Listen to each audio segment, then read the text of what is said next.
Friends, जिस WhatsApp chat को आप बिल्कुल सिक्योर समझते हैं उसे कोई भी हैक कर सकता है। आपके चैट को कोई पढ़ सकता है। आइए देखते हैं ये कैसे होता है और इससे बचने का क्या उपाय है। व्हाट्सएप में कई ऐसे फीचर हैं जिनमें सुविधा तो है, लेकिन कई बार उनकी वजह से आपका व्हाट्सएप अकाउंट हैक भी हो सकता है। व्हाट्सएप की सेटिंग में व्हाट्सएप वेब डेस्कटॉप का जो ऑप्शन है उसका इस्तेमाल करके कोई आपकी व्हाट्सएप अकाउंट की पूरी चैट पढ़ सकता है। कई बार लोग लैपटॉप या कंप्यूटर पर काम करने वक्त फ़ोन को दूर रखना चाहते हैं, लेकिन व्हाट्सएप का एक्सेस रखना चाहते हैं। इसी के लिए व्हाट्सएप की सेटिंग में व्हाट्सएप वेब का एक ऑप्शन होता है जिसके हेल्प से आप फ़ोन के अलावा किसी और डिवाइस पर व्हाट्सएप लॉगिन कर सकते हैं। लेकिन व्हाट्सएप के इसी फीचर की वजह से कई बार व्हाट्सएप अकाउंट हैक भी हो सकता है या कोई दूसरा व्यक्ति आपका व्हाट्सएप ओपन करके पर्सनल चैट पढ़ सकता है। जैसा कि आपने देखा कि व्हाट्सएप वेब को क्लिक करने पर एक QR कोड का ऑप्शन दिखता है। इसी कोड का प्रयोग कर आप व्हाट्सएप को किसी दूसरे लैपटॉप, कंप्यूटर या टैबलेट पर ओपन कर सकते हैं। किसी कंप्यूटर पर सेम व्हाट्सएप अकाउंट को चलाने के लिए हमें अपने कंप्यूटर पे web.whatsapp.com पर लॉगिन करना है। सामने दिख रहे QR कोड को अपने मोबाइल के QR कोड स्कैनर से स्कैन करना है।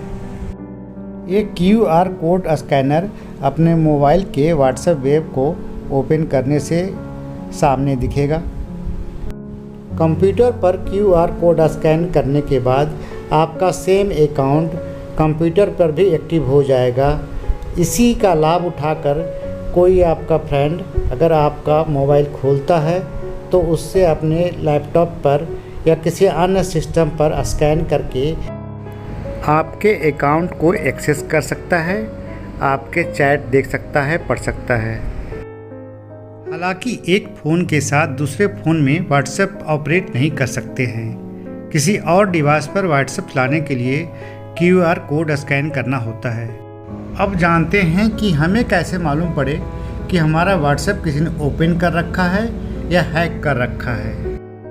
अगर हमने फ़ोन के अलावा कहीं और लॉगिन नहीं किया है और फिर भी व्हाट्सएप वेब ओपन दिख रहा है तो इसका मतलब किसी ने आपका व्हाट्सएप ओपन कर रखा है या हैक कर रखा है। अब स्पष्ट है कि हैकिंग से बचने के लिए हमें QR कोड को सेफ रखना है। इसके लिए सबसे पहले तो किसी को अपना फ़ोन न दें और व्हाट्सएप की सेटिंग में चेक करते रहें कि आपका व्हाट्सएप किसी और कंप्यूटर या लैपटॉप पर तो नहीं चल रहा है। अगर ऐसा है तो तुरंत अपना व्हाट्सएप की सेटिंग में व्हाट्सएप वेब में जाकर log out from all device पर क्लिक कर दें। अब आगे जानते हैं कि व्हाट्सएप को हैकिंग से कैसे बचाएं। इसके लिए सबसे पहले व्हाट्सएप की सेटिंग में जाकर अकाउंट में जाएं और फिर 2 स्टेप वेरिफिकेशन पर क्लिक करें। यहाँ आप इनेबल पर क्लिक करें, जिसके बाद आप 6 डिजिट वेरिफिकेशन कोड डाल सकते हैं।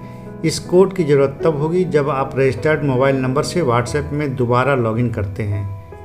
इस कोड को डालने के लिए ईमेल ID भी पूछा जाता है, ताकि अगर कभी आप 6 डिजिट वेरिफिकेशन कोड भूल जाएं तो ईमेल के माध्यम से वो पिन रीसेट कर सकें।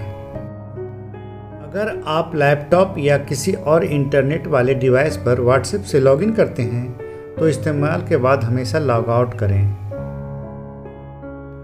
अपने फ़ोन को ऐसे ही कहीं ना छोड़ें जहां कोई उससे QR कोड स्कैन कर ले। अपने फ़ोन को और बाकी ऐप्स को लॉक रखें ताकि कोई अनजान या दूसरा पर्सन आपके फ़ोन के ऐप्स को एक्सेस ना कर ले।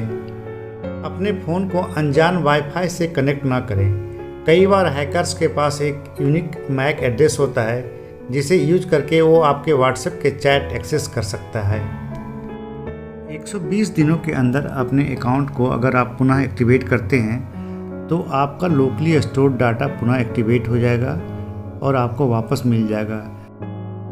लेकिन 120 दिनों से ज़्यादा होने के बाद जो भी डाटा स्टोर्ड है वो आपके मोबाइल से ऑटोमेटिकली डिलीट हो जाएगा अगर आपने अपने अकाउंट को एक्टिवेट नहीं किया।